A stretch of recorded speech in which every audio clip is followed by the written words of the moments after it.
3-year period from when I moved back in 13. This will be the AI country for the world. The biggest advantage India has in AI? Biggest advantage is the entire talent that lies above the research layer. The biggest disadvantage is TAM. It's yet not big enough for that 18-year-old IIT Bombay guy today to think that I'm going to take on Elon. You moved back with a simple mission. You want to build AI for the country. Often people say you're involved in so many things. It all sort of goes back to one thing, which is building an ecosystem to build in AI. Today, if you're an AI founder in India, there's no like labs, no studios. Like 3 things became clear. First, the AI story in India is just starting. So it's just about getting up and running. Second, it's going to be built by young technical founders. And the third was, there is an absolute lack of ecosystem support for them. So I fell in love with this problem. Went down multiple iterations of the solution, which landed up into being Activate. We are building a product, which is, it brings together what I think there are 3 missing gaps. The first is technical advice and capability. The second is community. And the third is content. We are overestimating it in the short term, underestimating it in the long term. It's going to have a bigger impact than smartphones ever did on us. The ChatGPT moment of India might be a full-scale mass AI tutor. Imagine like for 600 million people, everybody under the age of 30 who wants to learn something. I think it's a huge opportunity. There's only one risk, which is the India AI story doesn't play out and the talent leaves. That's the only thing I stay up thinking about. India's AI story isn't about hype. It's about who builds the ecosystem. My guest today is Aakrit Vaish. He moved back to India in 2013, built Haptik before ChatGPT was a thing, which was later acquired by Reliance for around $100 million. Worked closely with the India AI mission and is now building Activate AI to support the next generation of AI founders. In this episode, we talk about why India could become the AI country for the world, India's biggest advantage and biggest risk in AI, and why it's so important for India to retain and bring back India's best talent. Now let's get into it. Aakrit, excited to have you on. Aakrit, you moved back in 2013 with a simple mission. You want to build AI for the country. You started Haptik, basically, a AI assistant way before ChatGPT happened. Later on, you built an ecosystem in Mumbai called Team. Essentially, the mission is to expand the tech ecosystem of Mumbai. You also contributed towards India AI mission, expanding AI in India. You founded Peercheque. Now you've started a fund called Activate AI. Where do we start? Wherever, man. Let's go with Haptik. Okay, sure. First love. Yeah. Walk us through what was Haptik, what was the story, maybe quickly, then we'll get into Team, then we'll get into India AI Mission, Peercheque, and then we'll arrive at Activate AI. Yeah, so look, I mean, often people say, and my friends tell me, or even my well-wishers tell me that it feels like you end up doing too much, like to me, that there's too much happening, you're involved in so many things. But like Shiva, I feel like, if you just like completely zoom out, and I sometimes zoom out and think about what I'm doing, it all sort of goes back to broadly, doing one thing and one thing only, which is building an ecosystem for people to build in AI.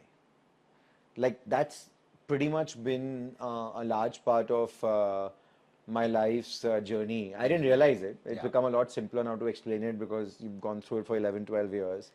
When I moved back and we were thinking about ideas to build in India, I was quite excited about AI in general. And even then, like when we first built Haptik, we said, look, nobody is doing AI. Nobody is building these things. That time we used to call them like conversational commerce. Like chatbot was not a most commonly used word back in 2013. Chatbox used to be what people used to keep saying. So even then we had the same thought. Ki agar we get it right, and if we are able to build this company, hopefully this creates an AI ecosystem. So the central theme of what I've always wanted to do is, what does an ecosystem for AI look like? And in India, because I grew up here, But more importantly, I truly, genuinely believe that um, uh, for the maybe 30-year period, starting from when I moved back in 13 till maybe 43, 50, this will be the AI country for the world. So just that's like the summary of where accidentally or by design I ended up making all the choices. Yeah.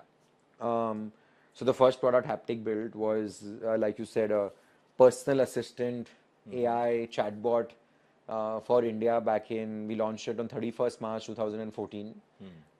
So 12 years back, from today. You opened the app and you could basically, at that time we were very worried about giving a free form text chat input because then we thought people will ask anything, which they do, right, on ChatGPT today. So instead we gave them menus. So you could select travel, you could select to-do list, you could select reminders, you could select, there was some general info. You could select any one of those and you could ask a question. We had rule-based chatbots. It was all manually, everything was manual workflow. If this, then that. And if that didn't work, we had human agents to backfill that support and answer back those questions. Yeah, that was the beginning. That was the beginning, and and then Reliance came in. Reliance acquired you guys, and then in between we can dig into. I think Peercheque was before Team, right? Yeah, it's all happened around the same time. I was about 3 years post acquisition. As I was starting to think about what does the next phase of my life look like, which included, okay, look, should I continue growing and building Haptik under the larger umbrella, or should I start doing something else? I decided that the only way I will answer this question for myself is giving myself optionality of doing many things for some time. So late 2022, I sort of decided to do 3-4 things. Yeah. And you missed one thing that I did, which I'll also bring back. So we actually started Team and Peercheque almost at the same time. Okay. So Team is Tech Entrepreneurs Association of Mumbai. I was fortunate to be part of the founding team along with Harsh Jain of Dream 11 and a few others. And the idea was, how do you create the startup ecosystem in Mumbai, right? It was as simple as that. And how do we bring together the existing founders to contribute and create a community for the next set of founders? It was a non-profit, Section 8. So through that, I was trying to learn a bunch of things. So how does a non-profit work? What does an association look like? How do you run an association? Is this the way to create large-scale impact? What happens when you bring a community together? Just incredible, right? Like there was so much learning through that. And then we did Peercheque, which was, I was angel investing for a long time, writing, $5,000, $10,000, $15,000 checks. I would typically do this with a buddy of mine, Miten Sampath. And, it was very organic again, where I said that, hey, listen, I feel like there are enough startups who will take more of our money. Instead of the 30K, they might want to take 100K, 200K, because we get asked by the startups to invest in. And on the opposite side, there are enough people who are sort of friends, founders, HNIs, who keep telling us, listen, take our money and deploy it. So I said, why not start something where we just start with a syndicate, and we can do deal by deal, and let's do it properly, right? See, the one thing I've been very clear about, Shiva, since day zero, whenever I've done stuff is, it takes me a fair bit of time to get convinced about something that I want to do it. But the day that I or we decide that we want to, then we do it absolutely 100% as formally and properly as required. I don't like this, then do trial, then do this, then do that, right? So even with Team, we set up a non-profit Section 8, governing council, governing board, proper charter of association, all public, all transparent. Today, you want to know where Team has spent money, you'll be able to get it in 20 minutes, Same thing with Peercheque, right? We decided, we evaluated all the syndicate platforms. We spoke to folks like you who were running it for some time, understood all the modalities, hired a person on day one because we wanted to make sure reporting was all proper. We had an IC even though you don't require to have an IC in a syndicate, but we ran an IC. Yeah. So that was the sort of thought behind Peercheque, and both of them started late 22. Like I said, there was one more thing I did that time, which I think is lesser known of. I was also debating that time that, and now the answer is clear for me, but one debate in my head was coming from the haptic journey was that in India, for the next 30 years, will IP or tech create large companies, or will consumption dhanda create large companies? And to sort of test and validate that, I actually incubated a D2C brand around that same time. Yeah. My family's been in the business of bed and bath linen. So we sort of picked that up and worked with the founder to start a new brand. Okay. And I got fairly involved with that. I used to spend at least 2 or 3 hours a week on that brand. So I understood a fair bit of the D2C business of what it takes to sell on these platforms. I remember talking to you about it. Yeah. So all of them are sort of in this late 22, 23 time frame. Yeah, got it. So as you mentioned, look, you take your time to really, make a decision, and when you make a decision, you're all in, and that's what you did with Activate AI. By the way, nice shirt. Can I get one? Of course. I'll get one. We've ordered another 5 or 10 first for some family and friends, but the next lot is for you. Perfect. Aakrit, what convinced you to go all in Activate AI? What was the founding story, and what is Activate AI? Yeah, man. So just segueing off of all of this, right? So I was doing this for 22, 23, and ChatGPT was blowing up. Yeah. Obviously on the investing side, we were seeing a lot of AI companies. Haptik was growing. There's a lot of action in AI and Reliance. And weirdly, because I think of Haptik playing sort of this association role, investing, sort of Reliance, some of these pieces, weirdly I became like this sort of pivot for AI in India in 2023 end, around that time frame. So around 2023 and 2024 starting, I became like this node, right? So, if friends or VCs wanted to know, listen, what's happening in AI India, they would reach out. Yeah. I'll be part of whatever panels and sessions. Haptik was a vendor to the government of India, so often they would involve me in like sessions of how should we think about AI.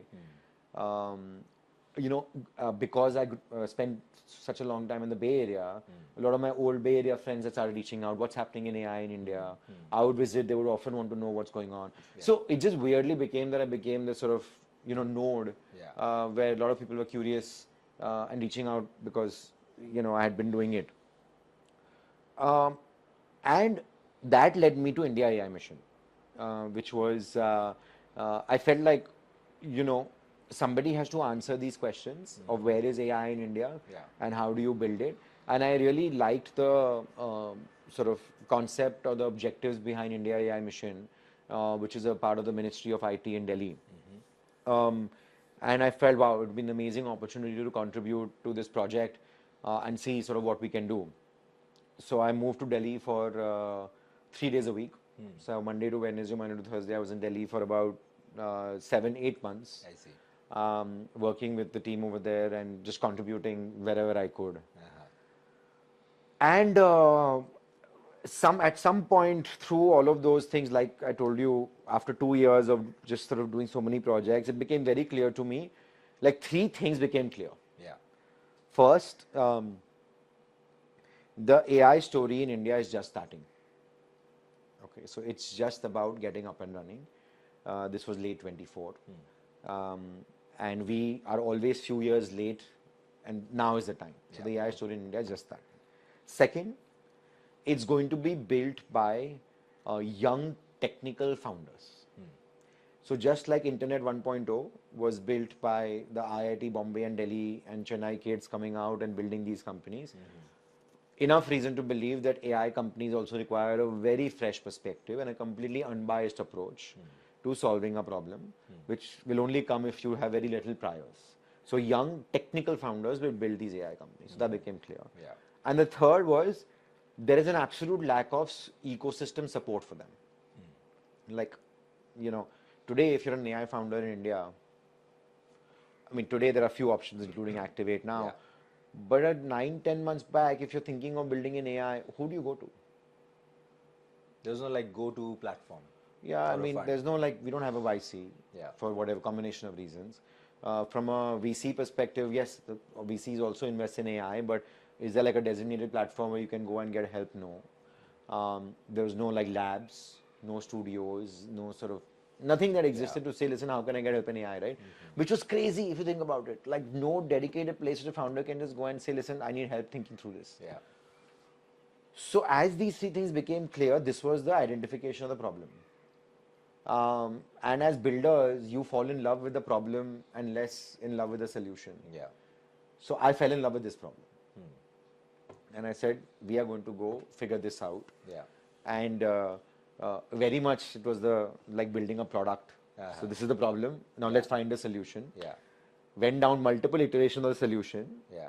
which landed up into being Activate. Activate. Now maybe talk about the product that you're building through Activate. AI. Amazing. So you are. I'm glad I'm able to get my message across because exactly this is. I love that question, right? Because it's absolutely a product. But there are two of us in Activate, myself and Pratyush, my partner. Internally we think of ourselves as CEO, CTO. Right? I'm the sort of ecosystem builder, product builder, strategic sort of, stitching it all together, and he's the technical person sort of deep into technology and in doing investments. Yeah. Right? And we are building a product. Yeah. So what's the Activate? The Activate product is coming together of 13 years of my life's work, which is it brings together what I think if any young technical founder needs to build an incredible AI company in India. And we think there are three missing gaps. The first is technical advice and capability. So not generic advice, not how do I raise my next round advice. Advice on should I use this model or that? Where is the arc of AI going which I can land on in terms of the next generation of models? Claude Cowork came out 2 days back. How does this impact my company? And that's, by the way, exactly the ecosystem that exists in the Valley and China, right? So how do you replicate the same thing here? Yeah. So we have a very strong advisory board of research advisors, a couple of practitioners in the US, and also actually a couple of funds who are formally advisors to us in the US, who are deeply involved in helping, not portfolio, just great people, right? They don't have to be a portfolio. Yeah. In fact, in a lot of cases, we provide help for people who are just like great founders and we want to help them, right? Yeah.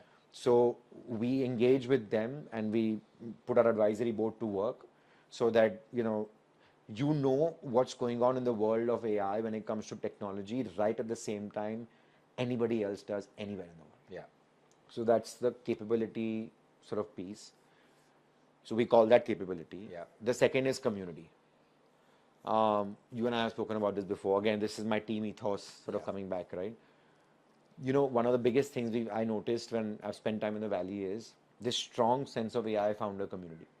You can call each other up and you can get everything that you need. Missing in India, right? It's just not there for a combination of reasons. So Pratyush runs a large AI community in Bangalore. There's thousands of members across multiple WhatsApp groups. Most of the LP capital that we have raised is strategic. So founders, researchers have put in money, practitioners have put in money, other VCs have put in money who are AI VCs. So we want to have this community of people so that anytime you want to lean on somebody for feedback, input, help, anything founder-led, there's a very strong community at the heart of it. So that's capability, community. And the third bit, which we're early on, but again, keeping with the C's, is content. By content, I mean, today, if you want to know what is going on in AI in India, where do you go? There's no one platform that I can think of. And that like my go-to platform. You'll go to Twitter. Yeah. And you'll search around and ask around, right? And one of the biggest things the Americans do so well is just talk about their AI founders, their AI ecosystem. Like A16Z, we all know is a media company at heart, right? That's just absent. So we are creating our own media platform to talk about India's AI narrative. Yeah. It's not a founder thing, portfolio. It's not a lead sourcing, deal sourcing. It's simply what you and I do, what you're trying to do with this sort of bring builders back to India. Yeah. Same logic. If you want to know what's going on in AI in India, you can go to we have a Substack and a YouTube today. Yeah. You can go to these places and you'll broadly know what's going on. Yeah. You know the companies that are working, you know the themes that are working, you know the investors that are putting money over here. And that will hopefully create the narrative which will bring in more capital follow on for our companies. Yeah. So those are the features of the product. Going back to your earlier point, even when I was looking at AI, you became my go-to person. Like any AI company I was looking at, I would reach out to Aakrit. In fact, that was one of the reasons Steve Zhang, he was curious about India, and I was like, you got to speak to my man Aakrit. He's one of the best when it comes to AI.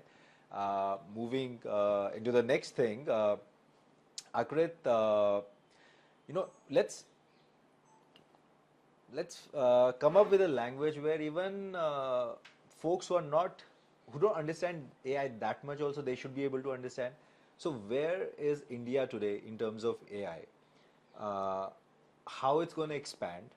And then we can get into what kind of theme or sectors or kind of founders that Activate AI is actively looking to invest. Looking to activate. Yeah. Many questions. I'll try to dumb it down. Yeah. Okay. So, firstly, there are many analogies all these people use. AI is like internet, AI is like electricity, AI is like transistor. Short answer, all of them are true. Right? AI is fundamental infrastructure. It's a fundamental technology that will impact everything. If there's one thing you want to take away from this conversation, just take away this. We are overestimating it in the short term, underestimating it in the long term. Right? Short term, too much money has gone in the US and China. It's just an arms race at the moment. There is going to be ups and downs. There will be an impending crash. But the long-term potential, and this long-term, by the way, I'm going back to my roots of 2013. I'm starting long-term from 13 and I mapped it till at least 50 in my head, 30, 35 years. Yeah. Is incredible. It's going to change in every way that we sort of operate, behave. It's going to have a bigger impact than smartphones ever did on us, because the applications of AI in software, physical AI, or even infrastructure AI are too large, right? So if I wear my 2013 hat on and I keep a view of 30, 40 years, if this is the transformation that a technology like this is going to have, and if India is the largest population country, and if India will be the third largest economy, it's just mathematics, then of course there's so much to do here. Yeah. I mean, why worry about these shorter term things? And at least that's my view, right? Why worry about this year, next year, IRR returns? All of that are byproducts, right? Focus on the mission at heart. And like I said, third largest economy, highest growth rate, transformation technology is just bound to happen, right? Even if you just do basic things and activate the ecosystem, and things will happen. We have rarely participated in the creation of R&D. And it's not because you don't have the talent, it's because $2,400 GDP per capita, give and take, we don't have the capacity or the wherewithal today to participate in the R&D creation. Yeah. I think at 6,000, maybe $10,000, at some point when we get there, we will. So I think it's wrong to keep comparing us to the US and China. It's just they are a different game. We are a different game today. Yeah. Maybe the next generation plays the same game, right? So now that the infrastructure and creation of R&D has been completed, and if you take a very long view of the country, everything is going to get reimagined. Yeah. Everything is going to get redone. All use cases, all businesses, all services, will just have a newer way of approaching them. There'll be newer experiences and newer business models on which so much value creation is going to happen. Maybe take a few examples, and also the kind of ideas that you're looking to activate. Yeah. So this is I tell every founder of ours, or in general anybody, Yeah. even including a corporate or an LP or everybody, that our view is velocity over speed. So by that, what I mean is that speed simply moves. Speed simply means move fast and get shit done. Yeah. Velocity is keep iterating fast. So I actually think that most great end outcomes of AI companies will take a long time. But you have to move really fast to ensure you're getting it right. Yeah. So we believe in the same way in Activate, which is that we have a current set of ideas, but trust me, they'll change in 3 months because we have to move with the market. The market. Currently, what I'm excited about is sort of three broad themes in India: AI in consumption, AI in services, and AI in government. AI in government. Okay. So AI in consumption is look at just index on India's consumption, look at underserved areas, which is everything right now, with education, healthcare, even commerce. E-commerce is barely like single digits. Yeah. Financial services, entertainment. Look at all these underserved areas and come up with AI versions of them. And then people will pay because the experience will be completely dramatically different. Yeah. And the economic model will hopefully support it Yeah. in a very different manner. Yeah. I guess feel free to give an example, maybe in healthcare, maybe in tutoring. So often we say this, that I think I actually think that the chat GPT movement of India might be a full scale mass AI tutor. Like imagine like for 600 million people, children, students, college going students, everybody under the age of 30 who wants to learn something. I think it's a huge opportunity. Like a mass AI tutor that sort of all of us are using for some sort of very specific learning is massive. Yeah. I think AI doctor, on the other hand, will be a little bit more verticalized, like different areas for different practices. I think an AI wealth manager is what this country's next set of income earners need, right? Anybody who's sort of emerging HNI or just about starting to earn some savings. They don't want to talk to people anymore. It's boring to call somebody and ask him the same random stuff. And all the wealth firms recommend the same 5 products, right? Yeah. But if you could make those decisions on your own using AI, I think that's just such a crazy opportunity. Yeah. AI in commerce, and AI in commerce, I don't mean like go ask a chatbot what to buy. See, fundamentally, commerce is a very visual experience. Generative media, right? If you can generate now instead of 1 image per SKU, but 500 images, and on the product display page, you're not seeing 4 images, but you're seeing an AI influencer tell you how to use that shirt. Yeah. That's a dramatically different visual experience. Yeah. AI in entertainment, microdrama, Yeah. right? You don't need anymore today people to shoot videos, right? Like you can just create 100 episodes on a fly using Chinese models. Yeah. Just all of these, I think, are very, very. AI companions, of course, is another space. AI astrology is another space. Many different areas. Yeah. But all of these AI insurance. That I saw something the other day, right? Which is that, most of the mass insurance platforms, all the fulfillment and lead collection ends up happening on the phone eventually.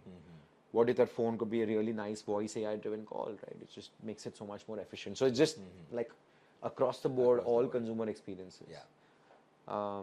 AI in services is the second theme. Yeah. We have been services 1.0 capital of the world. We should be the services 2.0 capital of the world as well, where how do you take all of these workflows and services and make them AI first. So now instead of requiring 10,000 people, you may need 300 people, but you may need agents to work with them really well. So how do you build that again out from India? That again, there's no reason why India shouldn't lead that theme for the world. Yeah. And then AI in government, I think that there's going to be a lot of reason for our own sovereign stuff to exist with a sovereign model, sovereign software, sovereign compute. And I think all of these will have very unique plays in India. There'll be few and far in between, but the ones that they do, I think, will be interesting. And Aakrit, do you think moving forward, the theme would be global companies coming out of India from day one? I feel like I care less about that. Yeah. I think I care about the following. We should build great AI in India, Yeah. which creates a lot of value. Yeah. Now, it doesn't matter too much to me whether it's a global company or a local company, as long as the large value creation is happening. Now, again, look at two very different examples. Anything that the US does, they say global from day one. Anything that China does, they only care about themselves. Yeah. Right? I think India should be open to both. Doesn't matter. As long as it's large value creating and as long as it's building amazing. Like I said, the two things that I don't want to compromise on is it's a native AI company. We're fundamentally using data science, generative AI, and big data. You are completely transforming the way you do business. That's clear. Yeah. And second, it should create massive value, right? Massive value. You can put in, you can quantify it whichever way, but it's not. I don't think again putting billions to it makes sense. It's more about like, can you completely disrupt and create impact at a massive scale? Yeah. Whether it's for India or for the world doesn't matter. I think we'll have a mix of both. Yeah. There's a narrative going on, Aakrit, that a lot of the top VC funds, they are spending a lot of time in US. Reason being, they're not seeing enough good opportunities in India. And a lot of founders are also moving to US to build companies. Your take is a slightly different, that, India would produce massive companies, but it's going to require patience. Do you think they're thinking short term? Given that all of them are, of course, dear friends, mentors, and I've spent so much time with them through the last year, particularly thinking of, I went to all of them from a guidance perspective as you built Activate, right? I actually think it's neither, it's just a point in time thing. And by that, what I mean is the following. See, a lot of the larger VCs have built up AUMs and fund sizes to a certain level where it's large enough, right? Now, when you have that size of fund, you always need massive disruptive tech to keep happening, and you need to you need it to happen immediately, right? In India's case, as they're going through the AI transformation, there's going to be a bit of an up and down, right? So as a result, if I'm running that business, I can't afford to wait for that to happen. So it's absolutely the right thing from their vantage point. If I'm running a $600 million, $800 million fund, I will not find enough opportunities here. Correct. Right? So I have to go to the US. But they will come. Yeah. Right? And that is why precisely, right, Shiva, it begs to create new institutions like us. Yeah. Because while they are running their business, which requires different things today, you need guys like us to come in and refresh the ecosystem, activate it, so that we create the next set of companies. We have the patience, we have the fund size. So I thought of fund size very, very carefully, right? And I indexed it on the current sort of give and take 75 million for the same reason, which is that this is the perfect fund size for what the TAM for today is, and that allows me to be patient and flexible while I build the ecosystem up. So that's on the VC side, right? Coming to the founder side, that is interesting. So it's very funny. When I first started out 1 year back, I saw a lot of that happening, where a lot of the founders are moving. It's changing in the last 3 to 6 months. And it's changing faster than I had imagined. So I had thought that I will have to battle against that for some time. Our first two investments, which are in stealth today, they're not moving. Or rather, they did not even think about moving. They both incorporated in India. We never even had to have the conversation with them. There's, let's say, another 3 or 4 that we would have looked at closely and not done, or come to sort of, up and down. One of them was completely like, I'm in the US, I want to move. Rest were all again here. Yeah. So if you look at a sample size of 8 investments that we sort of evaluated deeply, 2 we pulled, other 6, 7 out of the 8, we didn't even have that conversation was not even required. Is it because the market is large enough in India for them? I think because they are realizing the same things that I realized. The India AI story is just starting. Yeah. So they're starting to build things over there. Also, here's the second thing, right? See, founders have become, and that's my consistent advice to all founders. If they're building a company to service US customers only, they're also getting out sooner. And then it's better that you become a native US company and raise capital from US VCs.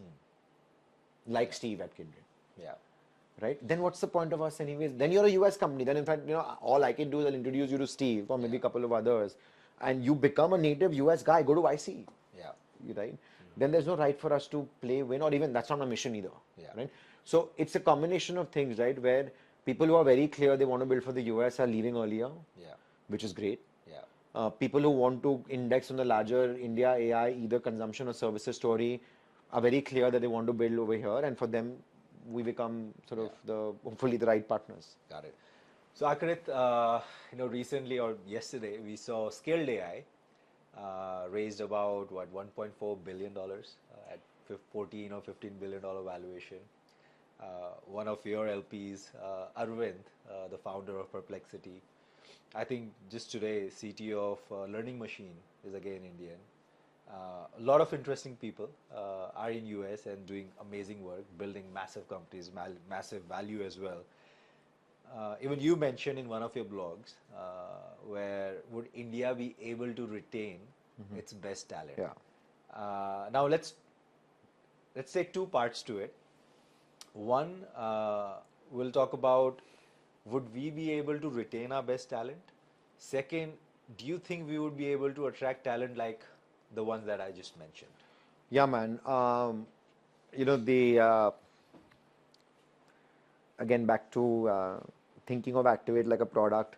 When Pratyush and I first started, we were sitting, in fact, just here at home back in May, and we said, okay, listen, if this was truly a product that was going to go IPO, what would we put in our risk section? Yeah. And we said there's only one risk, which is the India AI story doesn't play out and the talent leaves. That's the only thing I stay up thinking about. I don't worry so much about all of this. We'll win a deal, lose a deal. I think in the longer term, if you're missionary and your heart is in the right place, you do well. That's like the only risk to all of us. Activate. I like to think Activate as a proxy to AI ecosystem in India, right? Yeah. Like that's really the way I want to think about it. So that's a risk to all of us. So you obviously asked a very, very important question. Here's the bull case and here's the bear case. The bull case is that there are enough great talent fall in love with enough problems in India to build companies which they can see are creating value. Right? So if you unpack that, great talent who falls in love with India problems. And if they create $10-15 billion value, they see enough value and they trade it for anything else they could have done. The bear case is the guy entering IIT Bombay today at 18 or 19 sees the skilled announcement, right? And says that, look, I am, what do we call this current generation? Alpha? What is this word? Alpha. Just an alpha. Yeah. I'm the smartest, one of the smartest kids. I think I'm one of the smartest, 99.9th percentile kid in the world. So my impact back to the world should also be 99.9 percentile. And that's not going to happen in India. Just GDP per capita, TAM, market, right? If I want to create $1 trillion company, it's not going to happen here. Yeah. And at 18, he makes his mind up, or she makes her mind up, that my path is Arvind Srinivas or the skilled founder. Yeah. That's where folks like us have to do the hard work. So, that's why I'm sitting with you. That's why we do this. That's why so much of our work is ecosystem building. Yeah. Because so that we can convince enough, more than, if we can convince more than 50% of those top 100 talent to believe in this India story, I guess then work done. It's foolhardy to imagine that all 100% will, right? Yeah. But if you can get enough set to continue to stay back, that's a starting point. Yeah. So look, Aakrit, you've been an ecosystem builder, and not just that, you've been working with policymakers. And I feel, so I'm writing a book currently around this theme. Awesome. Which is, a playbook for the next generation of returnees. I learned a lot from China, what all happened there. And the biggest lever there was policies. Absolutely. And if you were to pick just one policy that created the biggest impact was, it's called 10,000 talent plan. So the whole, what they essentially did, They didn't, of course, they cared about entrepreneurs, but they solely focused on bringing back their top researchers and scientists. They would just roll a red carpet for them. They started 20 years back. Today, the results. 97. Yeah, 97. So more than that. And, just recently, I think last year, Chinese filed more than 50% of world's patents. Yeah. And even all the leading AI research conferences, more than 50% of the papers are Chinese. If you could formulate one policy, what would that be, and it would have a massive impact in terms of AI, let's say? It's the same policy, Yeah. except that the one caveat that maybe, obviously I'm sure you know this, but maybe you missed is, see, as humans, people follow role models. So this 10,000 sort of people plan was instituted on the back of, I forget the professor's name, in China. He was the only professor at that time who lived, I think, in Princeton or somewhere in the US. He was the only Turing Prize holder at that moment in 1997. The then Chinese government brought him back and gave him not only the red carpet, but basically a free hand. Yeah. To do whatever you want. Yeah. Right? Money, talent, you want to build a lab, you want to do this. Like there was basically like he was running the company like a CEO, running whatever division he was. I think we need that first.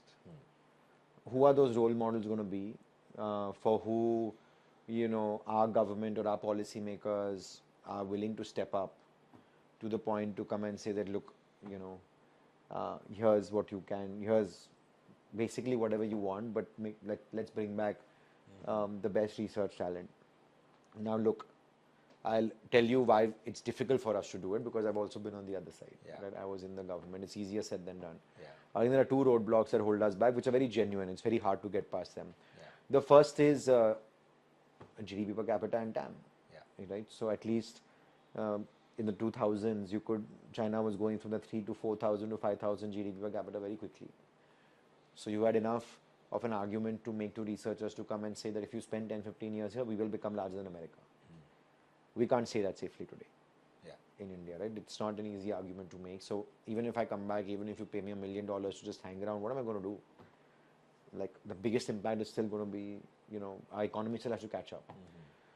And the second, of course, is that China can do a lot of these things easier because of the institutional structure of the government. Yeah. Right? We have obviously central governments, state governments, which come with a lot of pros as well, right? Yeah. But that also makes it harder sometimes to pull these things off. Yeah.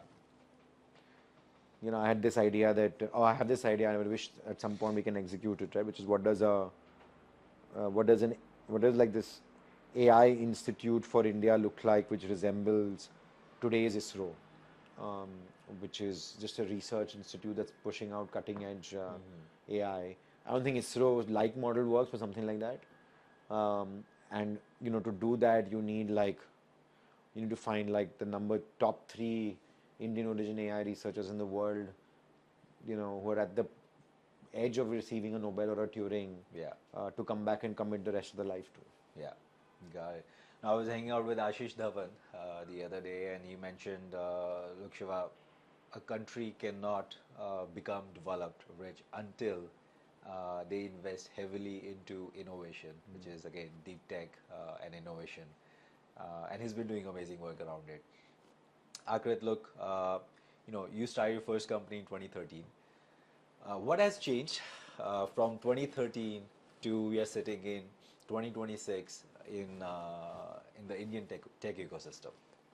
A lot more maturity across the Yeah. board, right? So I think the next generation of founders are more mature, more aware, how to think about raising rounds, how to think about pitching to the other company, how to hire, just a lot more openness. I mean, see, think about it, right? Like, because of all the work we did over the last 15 years, we reached maturity. Hopefully 15 years later, the same questions, the same thing will happen with AI. Yeah. And that's kind of our goal. Yeah.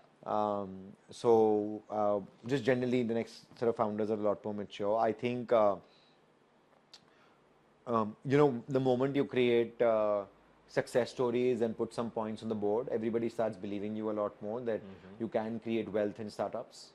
So now there's serious wealth that's been created, Yeah. not only by founders but also with employees. So, Yeah. and a lot of general belief that startups are sexy, like just like how the US is. And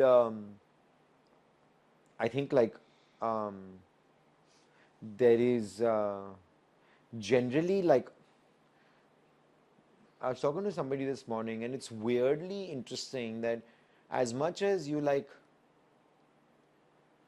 all things equal, India has more positive energy riding for it than any other country in the world right now. I keep hearing this. Like as much as we complain, as we talk about all this, like generally people are very excited locally. There's less distress generally. Indians in the US are looking at India very actively. You know, you and I'm sure you do. I get like a call every week that, hey, Yeah. listen, I want to come back. How do I think about it? Nobody likes China for a combination of reasons. They were all very aware, very wary of what China can bring to the table. Obviously, there's relationships that are developing. But like broadly, like, you know, India is like a friend to everybody. India is looked at as like an ally. India is looked at as a land of opportunity, you know, consistently. And that feels very interesting in this current era. Yeah. So when you speak to a bunch of these people, do you, I mean, of course, it has become way, way easier now than 2013. How has it become easier for, let's say, if someone is looking to come back either to start a company or join something? I think like the landing pad problem Yeah. is a lot easier. And see, if there's somebody from the US looking to move back, what do they typically worry about in landing pad, right? They want somewhere to land where they can work, they can get a job, which doesn't impact them in the shorter term financially so much.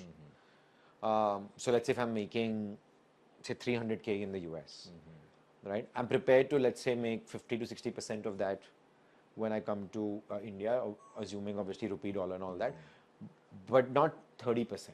Yeah. So that 50 to 60%, now there's tons of opportunity between startups who become big, Yeah. US companies expanding to India, Yeah. big tech in general hiring a lot. So I think the landing pad to get in has become very different from when we didn't have those jobs back then. I had to come with Flurry, right? And set that up for some time. So that just didn't exist back then. So today the landing pad has become a lot easier. The ecosystem is a lot more open. Yeah. Like I remember in when I was looking to move back in 2012, when I made a trip to Bangalore, in that entire 6 month period, there was one conference, which was a conference called Unplugged. Yeah. A guy called Ashish used to host it. And there were 100 people at that conference. And Shiva, in that 100 people at the conference, there was the Flipkart founders, Ola founders, Bhavesh was there, Pallav was there, the Capillary folks. Anybody who was building in that ecosystem was there, 100 people. You know, today I'm doing an event right now, right after this, right? There's like Bombay, Delhi, Bangalore, like you can go and get embedded in the ecosystem very quickly. Yeah. There's just so much going on. So I think that's a big advantage. And third, now you have a playbook where so many people like us have done it. Yeah. Right? So you can call us and there's easy advice available. Back then, it was very unsexy Yeah. to come back to India. Now it's like so many of us sort of have done it. So you also have that advice that you can take. Yeah, yeah. I was talking to this one guy, I won't name him. He's built one decacorn already, now onto the other decacorn. He's in US. And I was talking to him around, the context of the book. He graduated IIT Delhi back in, I think, 1995. And he was like, Shiva, look, at that time, 95% of us would just move to US. And 5% who had stayed back would, go for UPSC, civil services. And now he said, today, like I wouldn't move to US, the reason being because I never wanted to move to US because I was very close to my family. And now professionally, you can join, OpenAI, Anthropic, Google, Microsoft, and not just that, even Indian startups, Zomato, Meesho, Grow, and others. And not only that, if you are about to graduate, you can also get funded and start a company. So we've come such a long way. Last couple, Aakrit. One thing, or let's put it this way, the biggest advantage India has in AI, the following question would be the biggest challenge India has in AI. Biggest advantage is our talent. Yeah. More specifically, the entire talent that lies above the research layer. We have the best integration engineers, we have the best DevOps and scaling engineers, and we have the best application front end back end engineers, and we have the best product managers. Yeah. Biggest advantage. The biggest disadvantage is TAM. Even till today, it's big enough for founders to build great companies. It's yet not big enough for that 18-year-old IIT Bombay guy today to think that I'm going to take on Elon. Yeah. Aakrit, it was fun, man. Thank you so much for doing it. Thanks so much, man. Always fun. I'm glad we could do this.